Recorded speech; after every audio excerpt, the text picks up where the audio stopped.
আপনি দেখবেন অনেক ইউটিউব চ্যানেলের অ্যাবাউট সেকশনে গেলে ইনস্টাগ্রাম, ফেসবুকের লিঙ্ক অ্যাড করা আছে। আর এই লিঙ্ক অ্যাড করা মানে ইউটিউবের মাধ্যমে ফেসবুক, ইনস্টাগ্রামকে গ্রো করানো। আর এই লিঙ্ক অ্যাড করা খুবই সহজ বিষয়।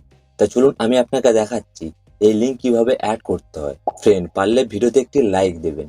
প্রথমে ক্রম ব্রাউজার থেকে ইউটিউব ওপেন করুন, তারপরে 3 ডটে ক্লিক করুন, ডেস্কটপ সাইট সিলেক্ট করুন।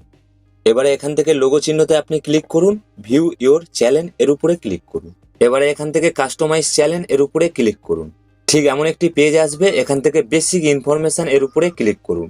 এবারে একটু নিচের দিকে চলে যান, যাওয়ার পরে এখানে দেখুন লিঙ্কস। এখানে আমার ইনস্টাগ্রামের লিঙ্ক অ্যাড করা আছে। ধরো ফেসবুক লিঙ্ক কিভাবে অ্যাড করতে হয় সেটা আপনাকে দেখাবো। এই অ্যাড লিঙ্কস এর উপরে ক্লিক করুন। এখানে দেখুন লিঙ্ক টাইটেল। ধরো ফেসবুক লিঙ্ক অ্যাড করবেন, এখানে ফেসবুক লিখে দিন। ওর পাশের বক্সে ফেসবুকের লিঙ্ক এখানে পেস্ট করুন। পাবলিশ এর উপরে ক্লিক করুন, আপনার অ্যাবাউট